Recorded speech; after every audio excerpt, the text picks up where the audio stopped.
Hi everybody, and welcome to a special Friday Breeders' Cup edition of Out of the Gate. I'm Dan Ullman. Thanks so much for watching. Here's what's coming up in this special edition. DRF handicapper Mike Beer and I will go over the 4 Grade 1 Breeders' Cup championship level races on the Friday Del Mar card. We'll also have on-site coverage from our colleague Matt Bernier, who will discuss the Breeders' Cup Dirt Mile and the Breeders' Cup Distaff. Mike Welch from Del Mar as well discusses the Breeders' Cup Daily Report and who's working well leading up to the Breeders' Cup World Championships. We'll also have JK's Play of the Day, the Timeform U.S. Spotlight with Craig Milkowski, and lots more. So let's break Out of the Gate. Let's begin out of the gate with the first of 4 Breeders' Cup races on Friday at Del Mar. Let's take a look at the field for the $1 million Breeders' Cup Juvenile Fillies Turf. Approximate post time 5:25 Eastern for expanded stakes previews of all the Breeders' Cup races all weekend long. We cover each and every horse in detail. Visit video.drf.com and the Daily Racing Form YouTube channel. Mike Beer, we've got Aidan O'Brien, we've got Chad Brown, we've got Todd Pletcher, we've got Bill Mott, we've got them all. It's an international cast. It's a great betting race, but let's start with the morning line favorite. That's Chad's Rushing Fall, a perfect 2 for 2. Yeah, 2 for 2 on the way into the Breeders' Cup Juvenile Fillies Turf, and 2 pretty impressive wins, both times from well off the pace, and that includes her last race, Dan, the Jessamine at Keeneland, the Grade 3 race. We can take a look at that video right now. I mean, this filly was way back off the pace early. You can see her out in the clear now at the top of the stretch. She just overruns this field with a big late kick. She's done this in both of her starts with a couple of pretty hefty Beyer speed figures for a 2-year-old filly on turf. And she is, I think, a deserving favorite in this race. Doesn't matter the course condition for this one. First start firm turf, this turf wet turf.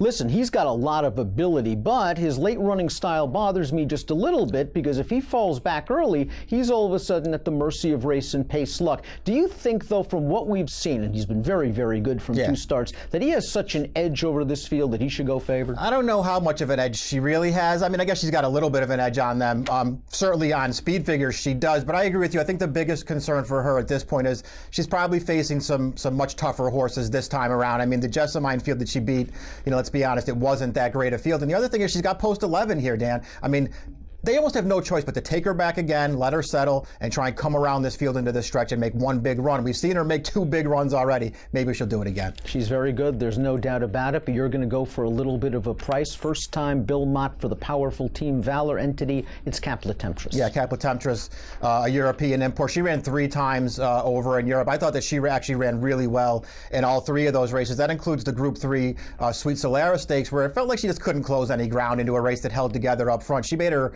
North American debut last time in the Grade 1 Natalma, and we got the video of that race. You know, at only a 71 Beyer, Dan, I think this race is maybe a little bit better than the figure makes it look. It's not like this pace was huge in here. She was always off of it.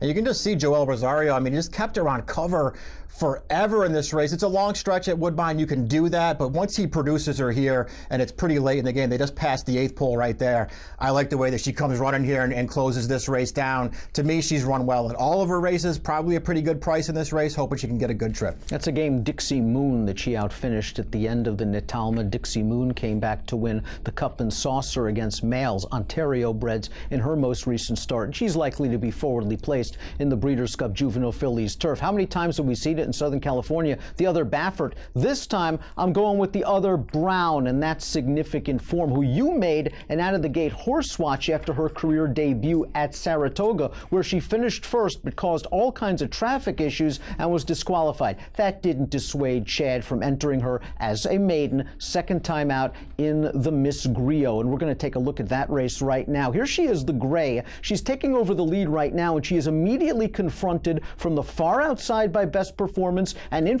from in between horses by Orvolution. And while those horses arguably have the momentum, I just love the way Significant Form stayed on, Mike. This filly's got some talent, and she's got some more tactical speed than her stablemate. Yeah, I think all those things are true. I think she showed that she had real ability first time out, despite not really knowing what she was doing. And I agree with you on this race.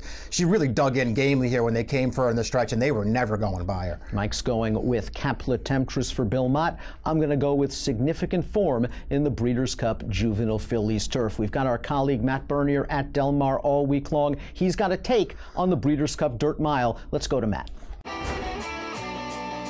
One of 4 races here as far as the Breeders' Cup is concerned on the Friday card, the Dirt Mile. It's a race that there's been a lot of publicity about it. Some people love it, some people hate it, some people are in the middle. At the end of the day, let's take a look at this field. I don't think you could ask for much more as far as this race is concerned from a talent standpoint. Boy, you've got names in there like Sharp Azteca and More Spirit, Accelerate, Practical Joke.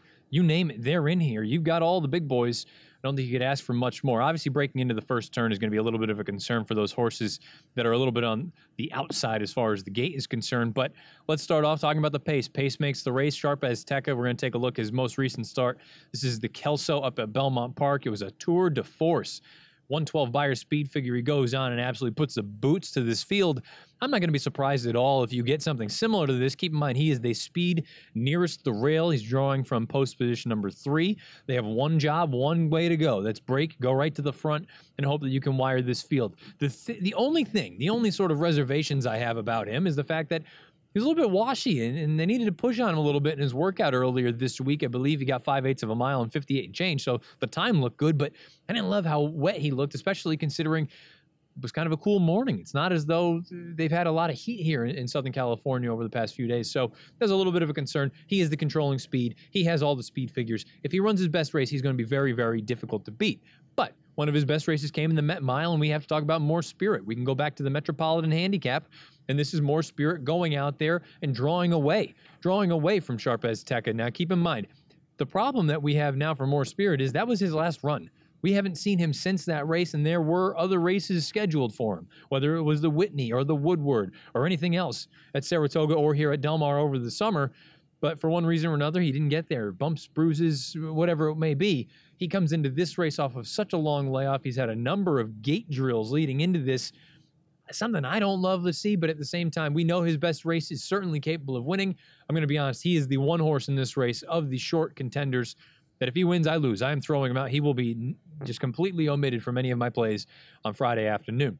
Let's talk about Practical Joke. Practical Joke, a very, very talented horse for Chad Brown. He won the Allen Jerkins up at Saratoga over the summer. He is a brilliant, brilliant one-turn horse, and I can't overstate that. I don't think the mile distance is a problem for him.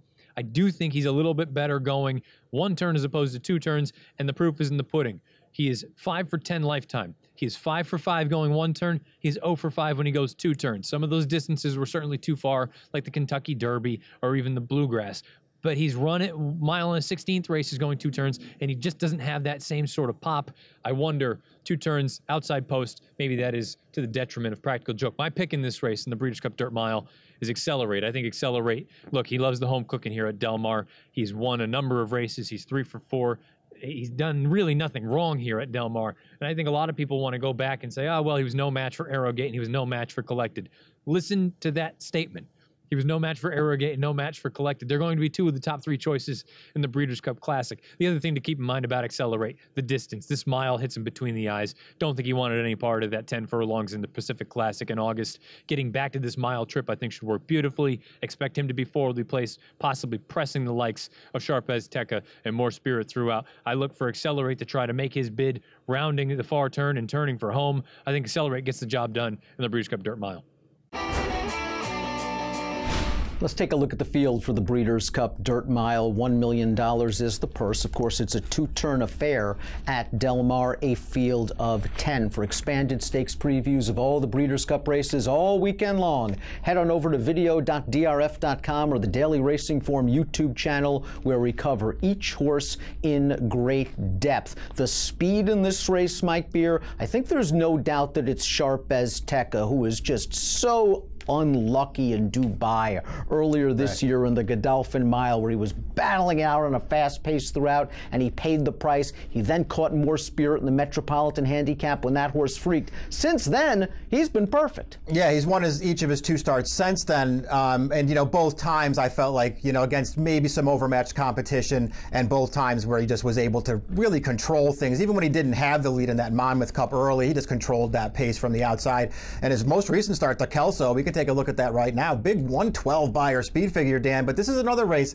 Felt like he had this field over a barrel a little bit. He got away pretty soft on the early lead. He just romps through the stretch. I think he got away very soft on the early lead. When a horse like Sharp Azteca goes the first quarter mile in 23 2/5 seconds, he's supposed to romp like this. I would have to think that the pace is going to be a little bit, if not a lot faster in the Breeders' Cup Dirt Mile with some quickies entered against him. And you're looking for a horse to come from off of the pace. And practical joke, a mile is his game. Yeah, it feels like the mile is the right distance. Whether it's a two-turn mile is really going to be up his alley. I guess we'll find out a little bit more about that. I feel like when I look at him, Dan, though, maybe he is a better one-turn horse. I think it's more just about middle distances for him. And the two-turn mile, I'm just hoping it works out for this horse, who has a tough outside post. But as you mentioned, with some other speed in the race, Sharp Azteca going, this field should be stretched out a little bit. I think this horse lands a pretty good trip in this race. His most recent start, his third Grade 1 win of his career in the King's Bishop, or the H. Allen Jerkins, now up at Saratoga. We can take a look at that replay. He got a really good trip in this race. Takaful set a really fast pace. He saved all the ground. But once he comes clear, I mean, he just comes and runs this horse over, a really good horse to boot in Takaful. He just runs right by him in the stretch. I'm hoping Practical Joke gets the right trip in this race and come with a finish just like this. And if he can do it, I think he's a contender. Flattered by this performance after Takaful came back and beat Elders in the Vosburg with a 107 buyer speed figure. And H. Allen Jerkins also ran. Coldfront came back to win the Gallant Bob Stakes at Parks, I believe also with a 107 buyer speed figure. He gets a little bit of pace. He's got all the talent in the world to run these horses down. I'm going with the X factor in this race. It is More Spirit. More Spirit has not been seen since the Belmont Stakes undercard, where he just threw up the race of his career in the Metropolitan Handicap. Let's go back to that race right now. He just ran by Sharp Azteca like he was tied to the quarter pole, and it's possible we'll get a similar pace situation here, where Sharp Azteca goes to the front and More Spirit is sitting second. A lot of folks didn't think that More Spirit had this race in him. Who had two thumbs and thought he did?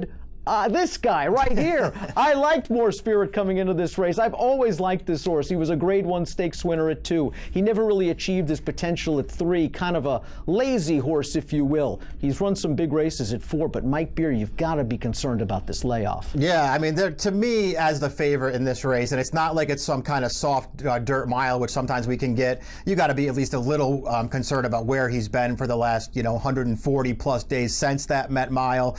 I think you're right. He make it the same trip that he got in that race and just take the race to Sharp Azteca and then run away through the stretch. But man, I kind of want to see him do it again, Dan. He's always been a decent horse. I don't know where that Met Mile came from. We've seen Baffert take horses off layoffs to win major Breeders' Cup races. Maybe not this long of a layoff, but boy, it looks like More Spirit's training well. Lots of 6 furlong works to get enough stamina into him, all of them from the gate. Mike's going to go with Practical Joke. I'm going to go with More Spirit in the Breeders' Cup Dirt Mile. We're going to take a little bit of a break. When we come back, Mike Welsh on site's going to give his Breeders' Cup daily report and tell you who's been working good and who's been working bad. This is the time you want them to be coming into the race in peak condition.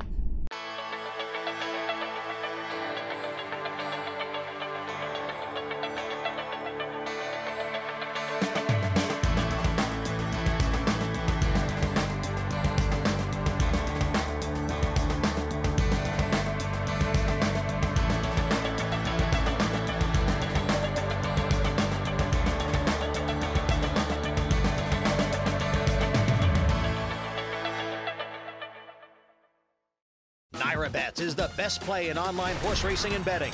Bet from anywhere, anytime using your computer or mobile device. Earn valuable reward points on bets. Play in our exclusive promotions. Sign up now, NyraBets.com. Mike Welch coming to you from what in a few days will be a very busy paddock area at Del Mar's. We're only a couple of days away now from the start of Breeders' Cup 2017. Here with another edition of the Breeders' Cup Clocker Report, brought to you by NyraBets. You can be eligible for a $1,000 sign-up bonus, so go to NyraBets.com right now for details. Running out of time if you want to get registered to bet on Breeders' Cup 2017. Well, the majority of the Breeders' Cup horses are now on the grounds. Bob Baffert's contingent arrived this morning, though they did not go to the track today. The Aidan O'Brien crew is here, though they are in quarantine. I don't believe they'll be allowed to step out onto the track until Thursday. But other than that, everywhere you look, there were Breeders' Cup horses from the time the track opened at 5:30 this morning until the turf course closed 4 hours later. The weather, a little bit dicey today. We had some intermittent showers. They got a little heavier right after the renovation break when the majority of the three of the four Breeders' Cup workers actually were out there during that period of time. But the most impressive work this morning, I thought, came earlier, 7:15 during the special turf training session. Wahida for the filly and mare turf. I really love the way she went today. I had her 5/8 around the dogs in 101 and 4.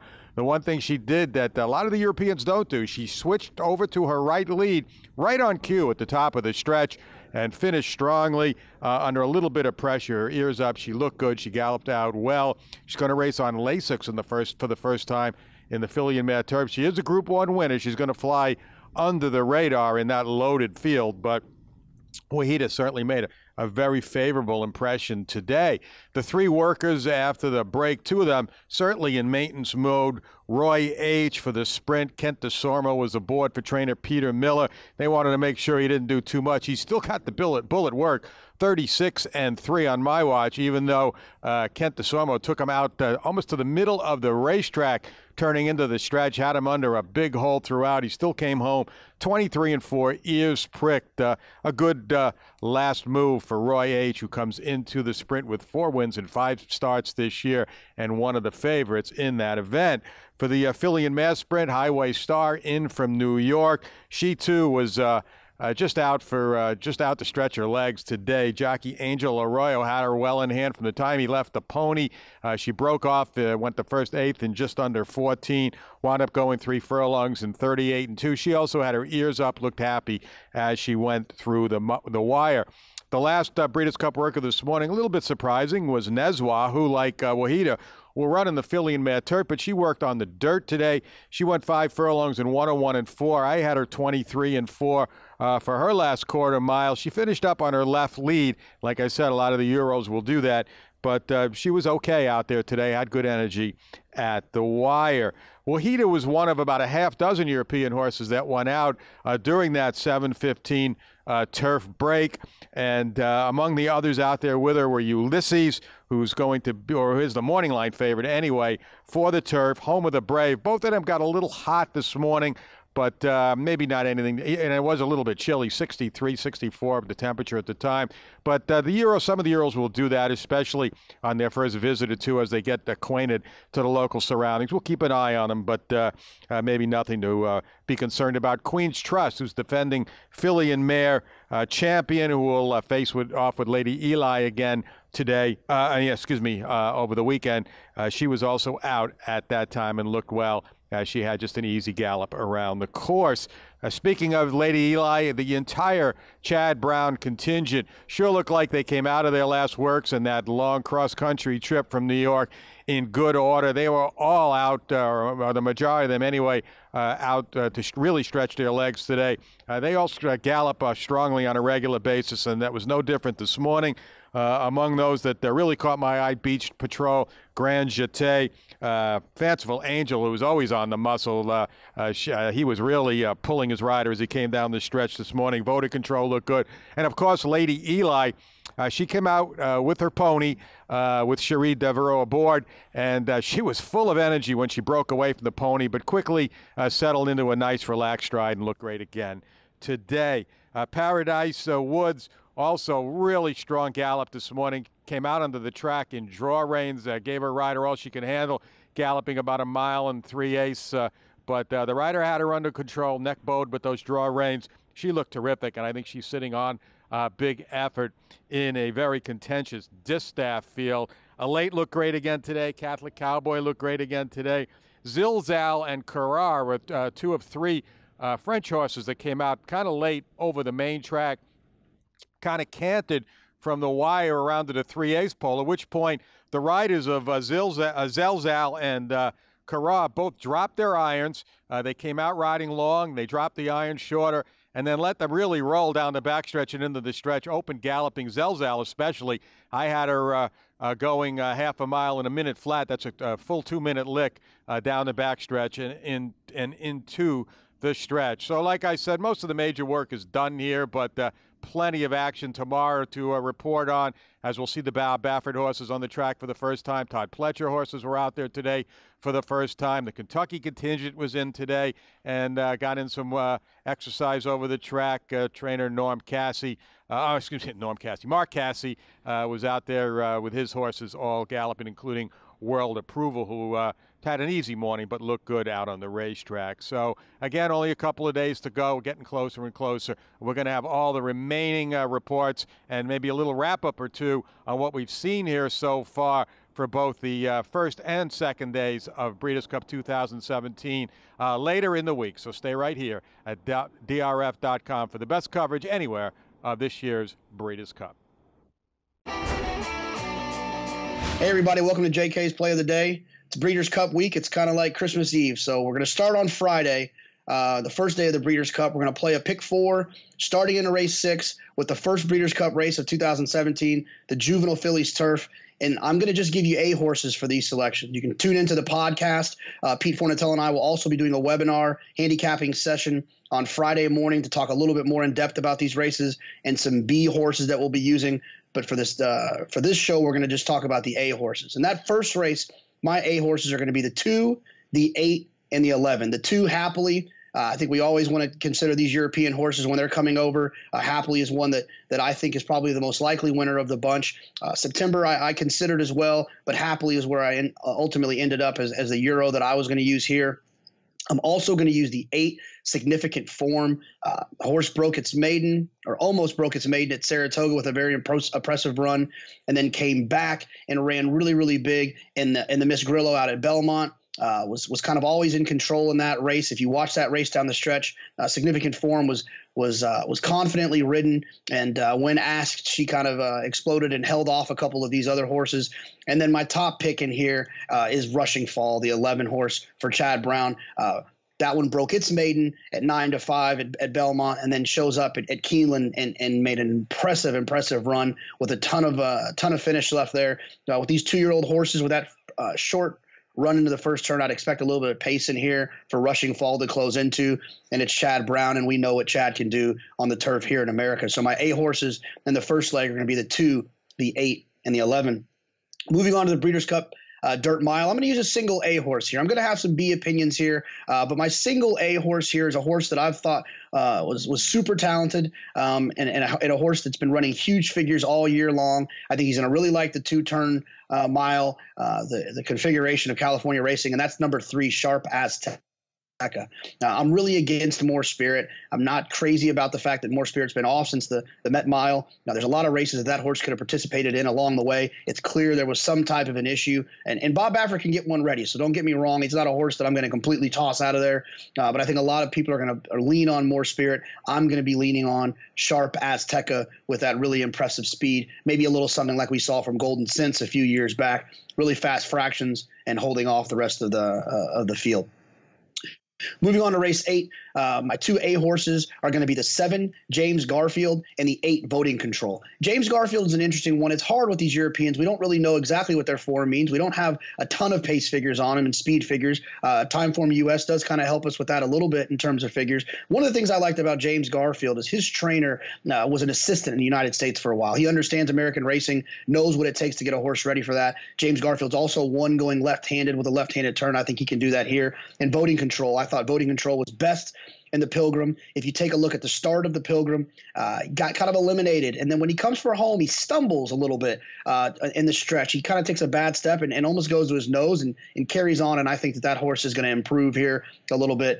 So a little bit more Chad for us here. Those are going to be my 2 A's in the Breeders' Cup Juvenile Turf. And then on to the Distaff, I'm going to use 4 A horses. I'm going to use the 4, Abel Tasman, the 5, Elate, the 6, Forever Unbridled, and the 7, Paradise Woods. I think Paradise Woods could be loose out there. I think Forever and Bridal has showed her capabilities of not being pace compromised, closing into Songbird at Saratoga, who wasn't exactly flying on the front end. Forever and Bridal has been pointed to this spot. The big breaks in the races is something that Dallas Stewart was planning on doing with her.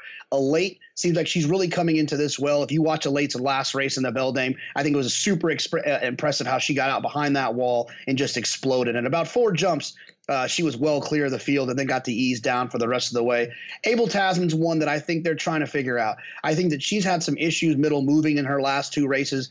I would assume that Bob Baffert, Mike Smith will get that worked out, and she should be in a forwardly placed position in a race that doesn't appear to have a ton of speed, and I think she'll be able to finish home here in this spot. So those are my A horses in the Breeders' Cup Distaff: the 4, Abel Tasman; the 5, Elate; the 6, Forever and Bridled; and the 7, Paradise Woods.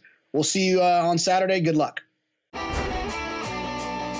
Let's take a look at the field for the Breeders' Cup Juvenile Turf. 2-year-olds going 1 mile on the lawn. $1 million is the purse. It's a big field. I am very happy I am not the morning line maker for this race. You could make 8 of them the favorite. They finally landed on the 6 Massar as a very tepid 9-2 morning line chalk. For expanded stakes previews of all the Breeders' Cup races all weekend long, head on over to video.drf.com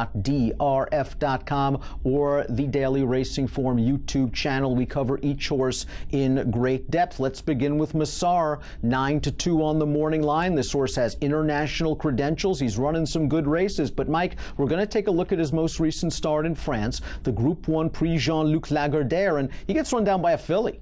Yeah, he does, but a pretty good filly at that. Aidan O'Brien's Happily is going to tag him towards the end of this race. There he is in the Godolphin Blue. He's had a really nice trip in this race, I thought, Dan, just tracking the leader. He's going to try and take it over. You can see him never really get by to the lead, though. He couldn't get control of this race. Here comes the filly up to his outside. She'll outfinish him. The horse who was on the lead the whole way, he'll outfinish him as well. I thought he ran fine in this race. It seems like a pretty strong field, and his form on the way in was pretty good. All right, maybe he can win this race as the favorite. I'd probably be looking elsewhere, but I won't be surprised if he runs well. He ran fine, but I have to admit I was a little bit disappointed he couldn't get by that horse that was on the lead down towards the inside, especially when it looked like he was taking his measure at the 2 furlong point. We're both going with European horses, hopefully at better prices. You like James Garfield in here. Hopefully he fares better than the ex-president. Yeah, hopefully he does. That's actually a good point. This horse, I just think, Danny, he's run well in all 6 of his starts so far. His race 3 starts back in the Group 2 Vintage Stakes. I think the Vintage was maybe one of the better 2-year-old races they ran over in Europe this year. This horse was 4th that day, but he ran really well. He came out of that race to miss, I mean, a really tough beat in a Group 3 race by a nose. And then this is his most recent start, the Group 2 Mill Reef Stakes. He takes a little bit of a bump here as he's making his run right there. You can see him in the white cap. But he just comes after the bump. He comes with a really nice finish in this race. He's going to close this race down pretty easily.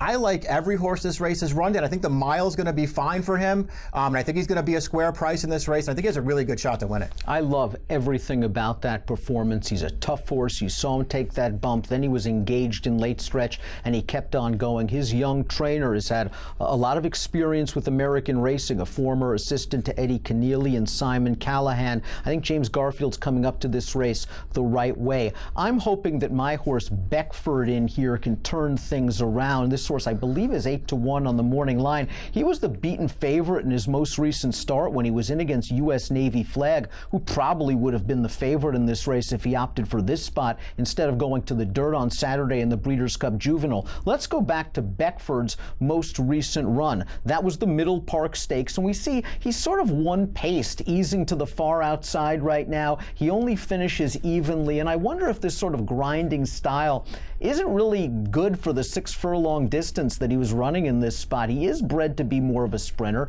His sire Bated Breath best at 6 and 7, his dam 6 and 7, but this horse, to me, at least in this race, seemed like a grinding type. His trainer excels with jump horses. He's run some major races overseas. He actually won a major stakes race in North America recently. I'm hoping this horse will appreciate a little bit more distance. Again, he's been very well fancied in many of his starts, and people like Beckford. Hopefully he drifts. He's 8-1. Intriguing race to be sure. Lots of Europeans. Mike's going with the 7 James Garfield. I'll take the 5 Beckford. Craig Milkowski's got a Timeform U.S. spotlight. Then we will rejoin Matt Bernier at Del Mar. He's going to take a look at the DRF.com Formulator Race of the Day and the main event on Breeders' Cup Friday, the Distaff. Hi, this is Craig Milkowski of Timeform US here to talk about the Breeders' Cup Dirt Mile being run on Friday. We're going to look at some Timeform US PPs to do that and analyze the race a bit. And we'll start with the Timeform US preview page. There's some pretty good information on that page. I've highlighted some of it. The first one is the race rating, which is a 128, and that is actually right on par with a Grade 1 stakes race here in the U.S. So we're looking at a real high-quality race here, as you'd expect. We show our top 3 power picks, which are mostly based on the Timeform US speed figures in the last 5 races. And you see More Spirits picked on top, Accelerate, Sharp Azteca. And then you see a small snippet of the Timeform US pace projector. And you can see in red where it says see details. That red flag indicates that when we look at the pace projector, we're going to see that the race is expected to be a fast pace. So we'll look at the Timeform US pace projector, and the first thing you see is that fast pace banner indicating that this race could set up for horses coming from off the pace. Speed's always dangerous, and don't want to automatically toss out front runners just because we expect a fast pace.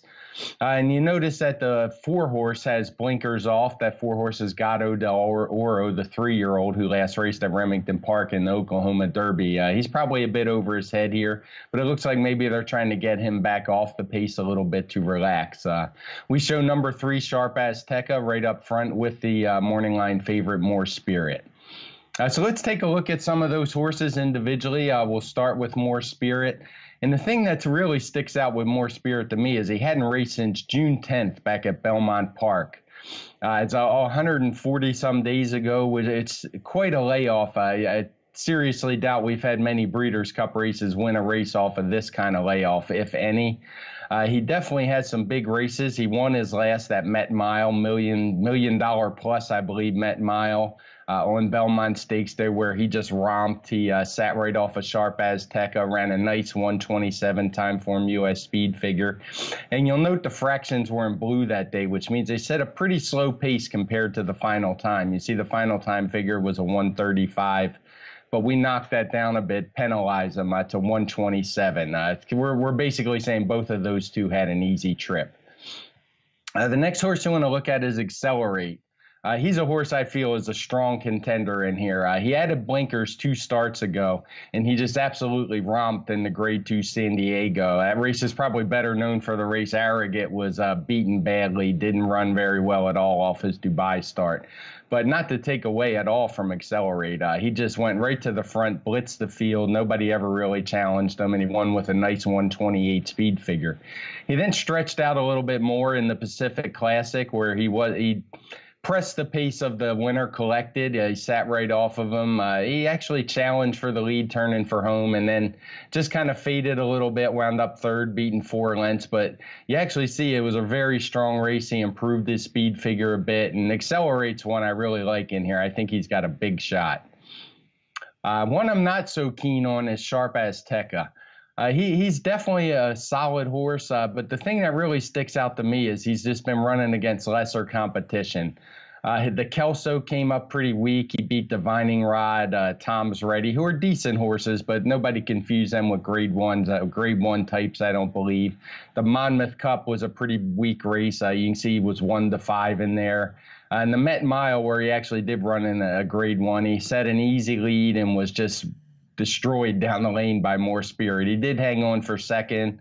Tommy Macho checked in 3rd that day, but I think he's probably a little bit over his head here. The next horse we want to talk about is a 3-year-old Practical Joke. He's a horse. He's quite a bit of a dilemma in here. He's been very good around one turn. You'll see his career record. He's 5 for 10. All 5 of those wins have come in as one-turn races. The mile, of course, at Del Mar is 2-turn race with a long run up into the turn. But he is 0 for 5 in 2 turns. But, you know, sometimes you got to look a little deeper than that. I mean, he was running some really good races, the Kentucky Derby, the Haskell, the Bluegrass. And all his 2-turn races were strong, high-quality grade 1s, where he just seemed to make a big move and hang down the lane. So it wouldn't shock me if he won, but the reason I'm not going to be keying on Practical Joke in here is he's just a little bit light in the speed figure category compared to the older horses in here. He's run a couple low 120s, but we're looking at this race probably going to be, as we said by the race rating, high 120s, possibly even a 130. So I'm going to go elsewhere from Practical Joke. If he beats me, he beats me. It wouldn't shock me, but he's the one I think is going to be a bit of an underlay. The last horse I want to talk about today, because it's the Breeders' Cup, and you got to look for some prices in these races. Pools are going to be huge. There's going to be some big payouts. And a horse I think that fits that bill is Giant Expectations. If you look at his past performances, he's a horse that likes to come from a bit off the pace, and his running lines are just littered with blue pace figures in Timeform USPPs. And those indicate the pace was slow for the race. It's pretty impressive he was able to win 3 of the 5, actually, anyway. 1 in a maiden, 1 in allowance. Then he stepped up to the grade 2 Pat O'Brien, and despite the slow pace, he was able to run down some of the horses in front of him. That's how he got into this race. It was a win-and-you're-in race. He beat Calculator and Silent Bird. Now, nobody's going to confuse those with grade 1 horses, but I just think with the setup, there's sure to be a lot of hot pace in here. I'm willing to excuse his last race, the grade 1 Santa Anita Sprint, which was a bit short for him, and the pace was just really slow.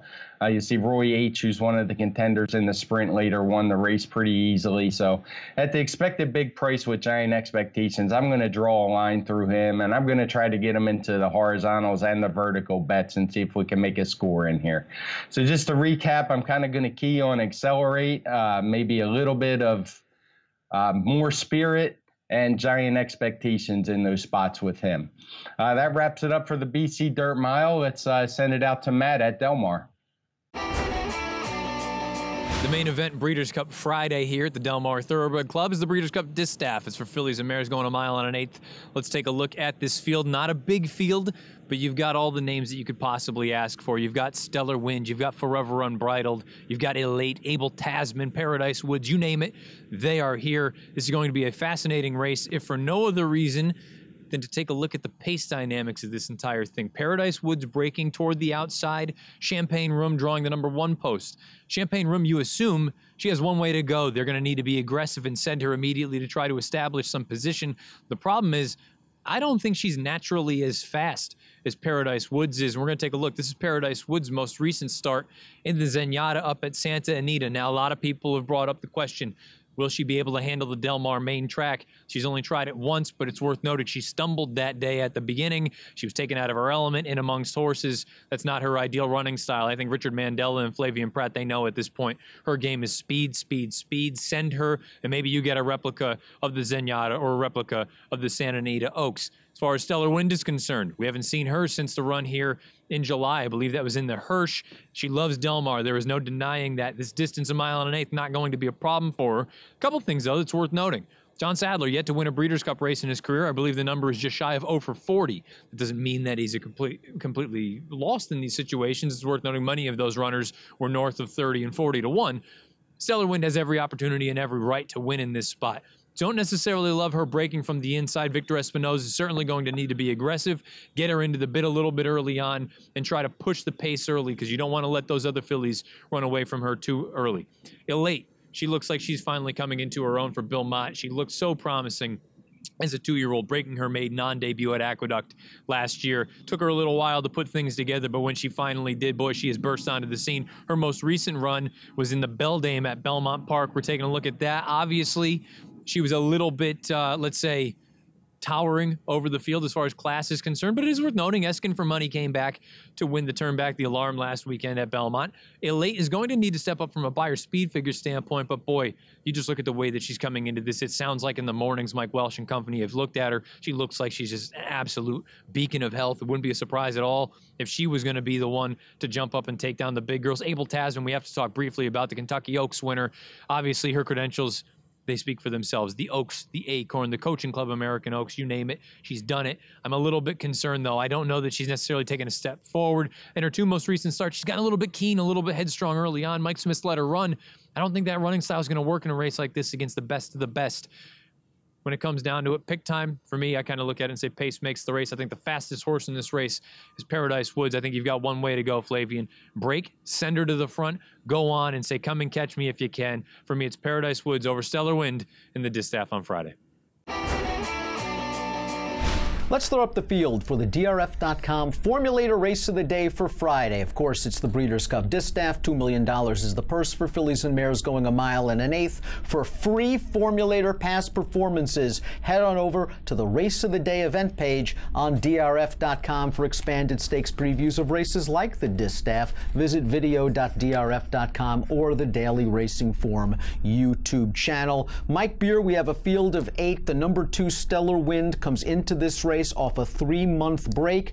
She does well off similar layoffs. She just missed by a neck in the 2015 Distaff off a 2-month break, and she has been flawless this year. Yeah, so far 3 for 3. They don't race her a lot, but when they put her out there on the track, she just tends to show up and run her race every time. And she's done that all 3 times this year.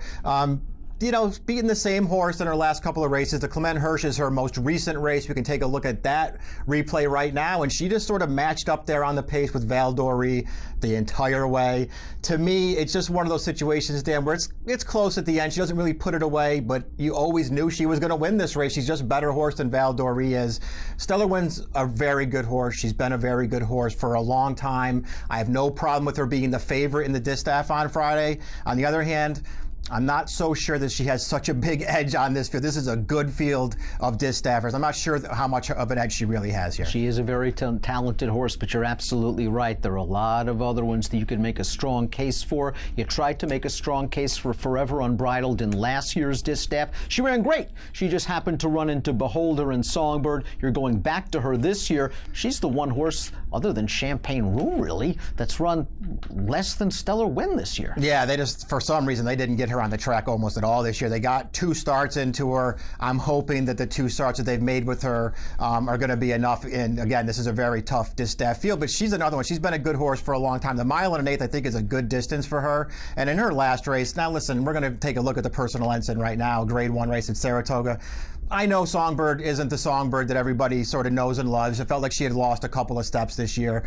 But Songbird was also just walking on a loose lead in this race. And there's Forever Unbridled, just storming down the outside, last to first. She closes this thing down pretty easily, Dan. I like this performance from her. As a matter of fact, I like almost all of her performances. I think she's a good horse. There is supposed to be pace in this race with the fast 3-year-old Paradise Woods going out there and cutting things on the front end. And I'm hoping she comes and makes a bigger run this year than she made last year. Elate, to me, seems like the now horse in this year's Breeders' Cup Distaff for Bill Mott. The sky was the limit after her sparkling juvenile debut, where she ran off and hid. Then it took her several starts to get right back on the beam, but her recent string of races have all been good, and it culminated with this gigantic performance against a less than stellar Grade 1, the Beldame, her first race against older horses. As you see when they swing into the stretch of the Beldame, she is just in behind horses. The other jockeys have been riding Elate as much as they've been riding their own mounts, but eventually a seam opens up. Elate spies it, she shoots on through, and in a matter of strides, she basically puts the boots to this field. She just runs away and hides. I think it was the perfect prep for Elate as she gets ready for the Breeders' Cup Distaff, and all indications from her training are that she is sitting on another peak performance. It's a fantastic race. Stellar Wind, Abel Tasman, Paradise Woods. Mike's going to go with Forever Unbridled. I'm going to go with Elate, and you're going to want to stay right here to video.drf.com and the Daily Racing Form YouTube channel all weekend long, because we still have the Saturday Breeders' Cup out of the gate coming at you. Best of luck when your horses break out of the gate.